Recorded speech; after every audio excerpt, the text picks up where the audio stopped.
자, 안녕, 민규쌤입니다. 25페이지에 이제 기출문제가 있어요. 그래서 흥선대원군부터 초기 개화정책, 그리고 그 개화정책을 추진하는 과정에서의 여러 가지 사건들, 이모곤란과 갑신정변 쭉 살펴보도록 하겠습니다.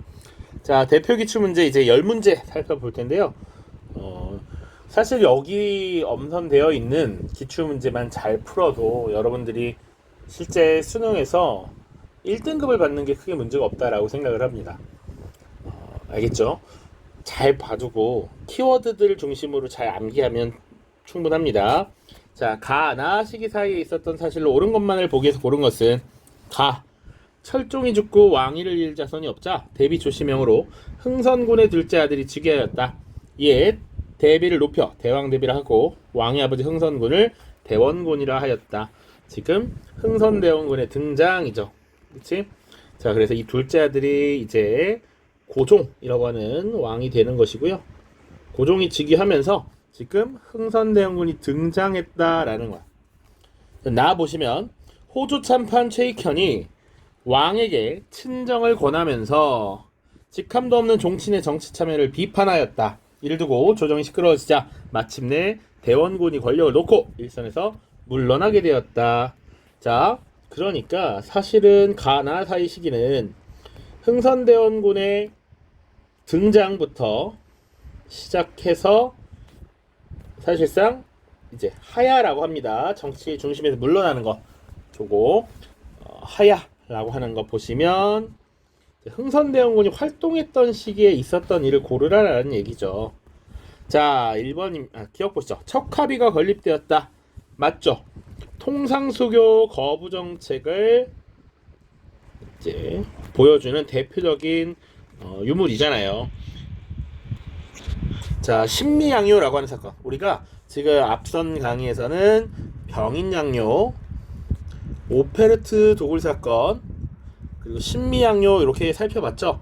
이렇게 지금 외국과의 충돌이 있었던 이 일련의 사건 이후에 이놈들 안 되겠다. 우리가 너희들이랑은 곧 죽어도 통상수교 안 할 거야 라고 하는 통상수교 거부를 천명한 내용을 담은 비석이 바로 척합의였던 것이지.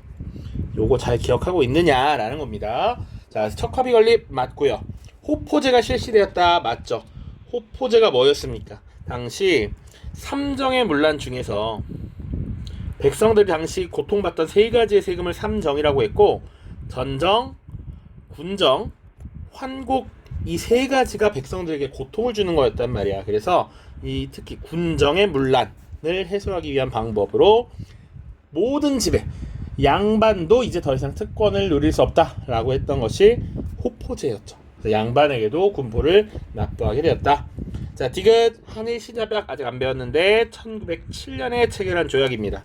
고종 황제를 강제로 퇴위시킨 이후에 차관을 일본인으로 두게 하고요. 군대를 강제로 비밀스럽게 해산시켰던 내용입니다. 홍경래난 1811년 19세기 초에 세도 정치 시기에 있었던 일이죠. 그러니까 정답은 1번 기억 니은이 되겠습니다. 자, 오른쪽 가 인물에 대한 설명을 옳은 것은 이라고 되어 있고요. 유네스코 유산 한국의 서원이라고 되어 있어. 설명 보면 자, 세계유산으로 등재된 서원은 왕의 아버지인 가가 주도한 서원 철폐 정책에서 제외된 47개 중 9개다. 자, 사실 서원을 던져놨지만 서원을 묻는 게 아니라 서원 철폐 정책을 펼친 사람 누구게라고 지금 물어보고 있는 것이죠. 요거 바로 흥선대원군입니다. 흥선대원군. 자, 물론 서원 철폐는 2번 등장합니다. 자, 서원 철폐 정책은 기본적으로 영조라고 하는 왕이 한번 했었고요. 이 당시에는 붕당 정치의 문제가 너무 심했기 때문에 그래. 자, 그리고 흥선대원군 때는 이 서원이 면역, 그러니까 군대도 면제받고 세금도 면제받는 특권을 받는 지역이었어. 그래서 이런 특권 때문에 국가 재정이 많이 악화되고 이 서원에서 백성들을 강제로 징발하거나 이런 문제가 생겼기 때문에 이런 서원 철폐 정책을 추진했던 겁니다. 자, 그래서 여기서는 이제 47개 중이라는 말 47개만 남겨놨고 왕의 아버지였던 인물이 이걸 주도했다라고 돼 있죠. 그러니까 흥선대원군이다 라는 것이지. 자, 보기 보죠. 1번 삼국 사기를 저술하였다. 요 삼국 사기 다뤘어요. 김부식이라는 인물입니다. 김부식 실제로 기출도 한번 됐으니까 이건 반드시 알고 있어야 한다. 시무 28조를 건의했다. 고려에 성종에게 제안했던 최승로가 되겠고요. 경복궁 중건을 추진하였다. 3번이 정답이죠. 경복궁 중건. 그래서 막대한 비용이 필요했기 때문에 당시 기부금이었던 원납전을 거뒀고 고액화폐인 당백전을 발행하였다. 이런 얘기했습니다. 자, 그럼 경복궁을 다시 세운 이유는 왕실의 위험을 되찾고 왕권을 강화하기 위함이었다라는 것이죠. 이 경복궁이 임진왜란 때 이미 불타 없어졌거든. 그래서 몇백 년 동안 사실상 창덕궁에서 기거하고 있었다. 4번 한인애국단을 조직하였다. 김구 선생님입니다. 김구. 그리고 거란군을 귀주에서 격파하였다. 강감찬이라는 인물이에요. 거란의 3차 침입과 관련이 있습니다. 다음 보시죠. 가인물이 실시한 정책 또 나왔어, 그치? 자, 경복궁에 나와 있습니다. 경복궁은 임진왜란때 불타버렸는데 고종의 아버지였던 이 인물이 왕실의 권위를 높이기 위해서 중원하였습니다. 원납전 징수했고 당백전 발행했다 나와 있죠? 흥선대원군입니다. 흥선대원군. 자, 1번 정동행성 이문소를 폐지하였다. 요거 고려의 공민왕이 되겠고요. 선지에 있는 내용들은 다 알고 있어야 합니다. 독서 삼품과를 운영하였다. 요거 신라 원성왕입니다. 원성왕. 요거는 왕까지는 몰라도 괜찮아. 신라 정도만 알아도 됩니다. 사군육진을 개척하였다. 조선은 조선이야. 근데 세종 때고요. 호포제를 실시하였다. 여기 정답이 됩니다. 호포제. 그리고 마한을 복속하였다. 요거는 삼국시대의 하나였던 백제 근초고왕 때가 되겠습니다. 삼국시대는 각 나라와 사건만 매치시켜도 충분합니다. 자, 오른쪽 이제 가나 사진이 촬영된 시기 사이에 있었던 사실로 옳은 것은 자, 미국 구담 위에 있는 조선인들을 이뤄서 신미양요 당시 미국 구담 콜로라도호에 있는 조선인들의 모습이다. 신미양요라고 사건을 줬죠. 1871년이야. 자, 그리고 미국에 파견된 조선사절단이라고 되어 있습니다. 자, 민영익을 대표로 미국에 처음 파견된 조선사절단의 모습이다. 자, 이제 미국과 교류를 하게 됐다라는 것이죠. 그러니까 미국과 조교약을 체결한 것이 1882년 조미 수호 통상 조약이었고, 사실 이 사절단은 그 다음 해인 1883년에 파견이 됩니다. 이거 위에 내용에서 설명을 하지는 않았어. 뭐 디테일하게 1년 때문에 문제를 틀리는 그런 일은 없기 때문에. 자, 그런데 어쨌거나 조미수호 통상조약을 체결하고 나서 미국이 공식적으로 우리나라에 외교관을 파견합니다. 그에 대한 답례로서 지금 사절단을 파견한 거예요. 그러면 이 중간에 있었던 사실 골라봐라 라는 것이지. 자, 1번입니다. 김홍집이 조선 책략을 들여왔다. 이게 바로 정답이야. 여러분들 이거 연도를 외우라는 건 절대 아닙니다. 조선 책략을 들여온 게 1880년의 일이니까 정답이 맞아. 근데 연도를 알아야 푸는 건 아니고, 당시 조선 책략이라고 하는 책은 조선이 정책적으로 취해야 될 전략이라고 했어요.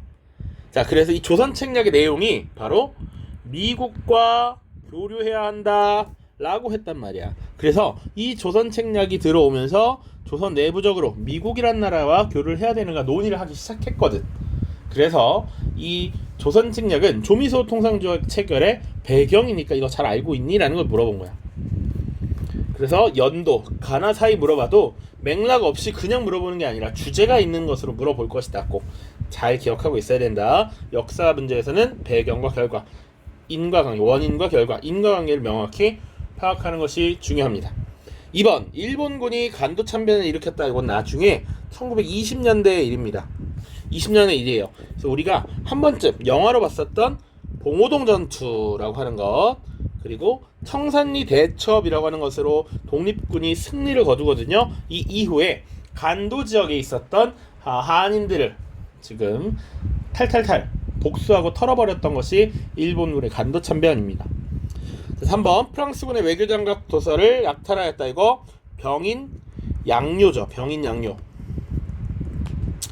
연도로 1866년이야. 그러니까 가 이전이 되겠습니다. 자, 러시아가 저령도주차 요구를 철회하였다. 요건 1896년의 일이거든요. 요건 독립협회가 강력하게 이것을 반대하면서 러시아가 자신들의 이권 요구를 철회했던 거예요. 그래서 독립협회라는 주제, 다음 주제에서 다룰 겁니다. 다음, 오페르트가 남영군무의 도구를 시도하였다. 1868이었어요. 그래서 내용 설명 때 병인, 양요, 오페르트, 도굴 사건, 신미, 양요, 요건 설명했잖아, 순서. 그러니까 요것도 이 전의 일이구나 라는 것은 알고 있어야 한다. 그래서 정답을 찍으면 안 돼요. 다음 문제입니다. 자, 미출친 2조약에 대한 설명으로 옳은 것은, 자, 봅시다. 청해 알선으로 서양 국가와 최초로 체결한 이 조약, 그리고 조선 책략이 조약 체결에 영향을 주었어. 이 조약으로 미국 공사가 파견됐고 조선에선 답례로 사절단을 보냈어. 이 내용이 사실상 여기 다 나와 있죠. 다 언급이 됐잖아, 다 여기. 그쵸? 2022년 수능이었고 236모에 변형돼서 또 그대로 나온 것이다. 알겠죠? 자, 요 조약 그러면 바로 조미수호 통상조약이라는 것이죠. 조미수호 통상조약 1882년. 자, 이 조약에 대한 설명으로 옳은 것은 이 되겠습니다. 자, 1번이 정답이죠. 바로 최국 대우 조항을 포함하였다. 최국 대우 조항을 포함하였다. 핵심적인 내용이 요거 하나 하고요. 두 번째는 영사재판권 인정. 이거는 강화도 조약에도 있는 내용입니다. 또 관세가 있어요. 일본과 강화도 조약을 체결해서 관세가 없었는데 관세도 있고요. 사실 조금 더 특수하게 봐야 될 것은 이 거중조정이라고 하는 거. 서로 어려운 일이 생기면 도와주자라고 하는 것들이 있었다. 그래서 최국대우, 관세조항, 거중조정 이런 것들은 기억을 하고 계셔야 합니다. 2번입니다. 베트남 전쟁 파병의 배경이 되었다. 자, 베트남 전쟁 파병의 배경이 된 것은 이 당시 미국 정부가 박정희 정부에게 요청을 한 것이거든요. 그래서 베트남 전쟁에 우리 한국군을 파견하는 대신에 한국군의 현대화 그리고 무기 현대화 이런 것들을 약속했습니다. 브라운 각서라는 게 있어요. 요것이 2번의 내용이다. 3번 통감부가 설치되는 계기가 되었다. 통감부라고 하는 것은 을사늑약이죠. 이거 중요합니다. 을사늑약 기억해 두시고, 4번 러일 전쟁 중에 강제로 체결되었다. 한일 의정서라고 하는 것이 있습니다. 한일 의정서. 그리고 대한제국 군대 해산을 규정하였다. 한일 신협약이에요. 신협약. 혹은 정미칠조약이라고도 합니다. 자, 오른쪽 2017 구모 13번 문항. 가에 들어갈 내용으로 옳은 것은 1880년대 개화정책 내용이 쭉 나와 있습니다. 정책 총괄기구인 통리기모함 설치, 근대시설로 기기창 관문국 설립, 외교사절 파견, 신식군대인 뭐 창설? 바로 별기군 창설이 되겠죠. 요거는 조금 옛날 문제이긴 한데 여러분들이 개화정책의 내용을 알고 있는가 확인하기 위해 넣어봤습니다. 대신 요거 지금 요런 것들이 있구나라는 건 반드시 기억을 해야겠죠. 기출은 그런 데서 공부하는 목적이 있는 겁니다. 영선사는 청나라에게 파견했던, 보빙사는 미국에게 파견했던 것이고요. 자, 기기창은 무기를 제조하는 공장이었고요. 방문국은 주로 출판 업무를 담당하는 거였어. 그래서 나중에 신문, 최초 신문인 한성, 순보 같은 것을 만듭니다. 자, 나머지도 뭔지는 보고 가자. 삼별초. 자, 요거 고려시대 때 최씨 무신 정권 있었죠? 최씨 정권의 사병 집단이었습니다. 자, 그래서 당시 몽골의 침략을 받았을 때 강화도로 수도로 옮겨서 저항하다가 결국 몽골과 강화를 체결하고 개경으로 돌아갔어. 그때 끝까지 버텼던 것이 삼별초였죠. 장룡영은 조선의 제22대 군주였던 정조가 만들었던 친위부대지. 장룡영. 그리고 훈련도감은 임진왜란 시기에 새롭게 만든 직업군인 부대였습니다. 임진왜란이면 바로 선조 때였다. 이 훈련도감을 시작으로 5개의 부대가 조성이 되죠. 북로운영선은 나중에 1920년대에 간도 지역에서 만들어진 독립군 부대이고요. 이 부대는 북로 군정서라고 하는 부대입니다. 자, 다음 문제 이제 4개 남았어요. 밑줄 친 이 사건에 대한 설명을 오는 것은 지도는 이 사건의 전개 과정을 보여주고 있습니다. 이 사건으로 인해 재물포 조약이 체결되어 일본 공사관의 경비를 위한 일본군 주둔이 허용되었습니다. 자, 99인 급료 문제로 항의 뭐 이런 거 나오잖아. 별기군 훈련장. 이 사건은 바로 임오군란이구나. 임오군란 이렇게 보시면 되겠습니다. 자, 그래서 임오군란에 대한 설명을 고르면 돼. 1번 청나라 군대가 개입하여 진압되었다. 맞죠? 그게 정답입니다. 자, 청나라 군대가 개입하여 진압된 거 임오군란도 그렇고요. 사실은 요것과 세트로 다뤄지는 주제인 갑신정변도 마찬가지입니다. 요 두 개 모두에 대한 설명이 될 수 있어요. 자, 2번 동학교조의 신원을 요구하였다. 이건 동학농민운동이 되겠죠. 동학농민운동. 자, 단발령 시행에 대한 불만으로 일어났다. 요거는 을미 개혁의 내용이거든요. 단발령. 그래서 을미 의병 이거 되겠습니다. 4번 고종이 강제 퇴위당하는 빌미가 되었다. 요거는 을사늑약을 체결한 이후에 고종이 당시 세계 평화회의가 열렸던 헤이그에 특사를 파견합니다. 요것이 빌미가 되어서 고종이 강제 퇴위당합니다. 5번 국가재건 최고회의를 설치하는 계기가 되었다. 이것은 박정희 전 대통령이 추진이라고 하기 좀 그런데 일으켰던 5.16 군사정변이죠. 5.16 군사정변. 자, 오른쪽. 자, 우정총국 개국 축하연. 사실 여기서 끝나야 돼. 김옥균과 박영호가 그러면 바로 이거 갑신정변이구나 라는 것 바로 나와야 해. 바로. 자, 갑신정변의 영향을 고르라는 거네요. 영향. 1번 삼청교육대가 운영되었다. 요거는 전두환 대통령 때입니다. 우리 빡빡이 형 때. 2번 자유시참변이 발생하였다. 1921년의 일이거든요. 이건 뒤에서 설명을 할게요. 앞서 나왔던 간도참변 그 다음에 있었던 일입니다. 한성조약이 체결됐다. 이게 정답이죠. 정답. 4번 삼별초가 조직되었다. 고려시대고요. 노급이 폐지되었다. 이거 신라 신문왕 때의 일입니다. 그러니까 너무너무 옛날 얘기야. 자, 그래서 요거 하나만 기억해 두자고요. 임오군란이라고 하는 사건이 있었고 갑신정변이라고 하는 사건이 있었습니다. 그 결과 체결한 조약이야. 임오군란 청나라와는 어떤 조약을 체결했냐면, 그러니까 임오군란을 진압하는 데 도움을 줬던 청나라와는 조청, 상민, 수륙, 무역, 장정이라고 하는 것을 체결했어요. 너무 기니까 생략. 자, 그리고 일본과는 재물포 조약을 체결했어. 재물포 조약. 자, 그리고 갑신정변을 거치면서 조선이 일본과는 한성조약을 체결합니다. 자, 그리고 우리나라와 관계없이 청나라와 일본이 체결한 조약이 있어. 바로 텐진조약입니다. 갑신정변이라는 사건이 발생했을 때 급진계합파 세력이 사실은 일본 공사의 도움을 받기로 했거든. 그래서 일본의 공사관을 지키던 경비병의 도움을 받기로 했어요. 그랬는데 청나라 군대가 들어오면서 청나라 군대와 일본 군대가 사실상 충돌할 뻔했거든. 그래서 이때 충돌의 문제를 느꼈던 두 나라가 일단 군대 둘 다 철수하고 서로 혹시 조선의 군대를 파견하면 알려주자라고 이야기를 했던 겁니다. 텐진조약. 다음 밑줄친 별난 중에 볼 수 있는 모습으로 가장 적절한 것은 그는 임오군란이 일어나자 청나라와 함께 성공과 함께 기록했다.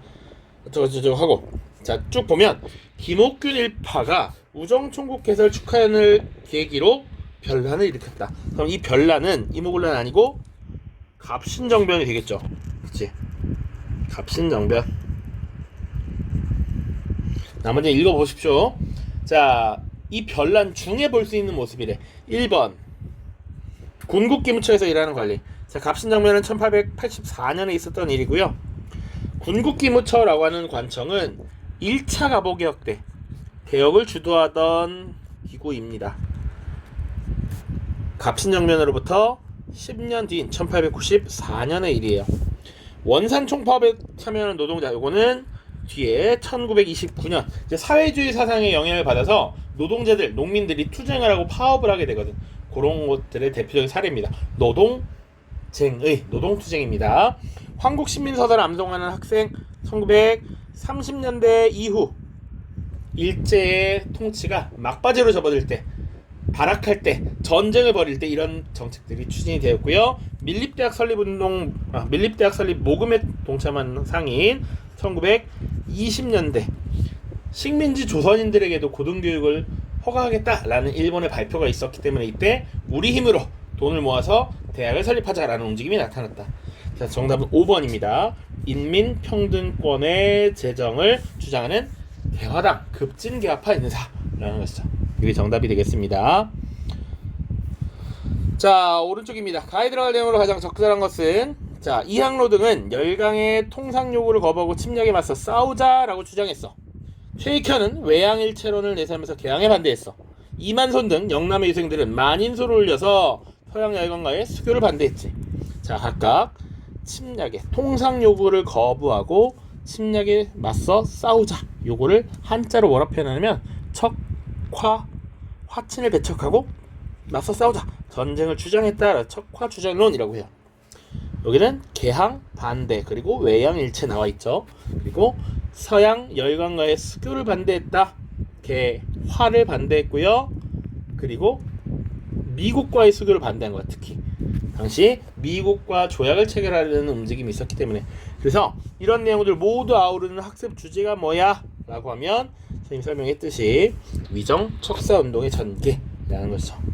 위정척사는 바른 것, 우리의 전통을 호위 지키고 사악한 것, 그리고 외국의 것들을 배척하자라는 움직임이었다 라고 보시면 되겠습니다.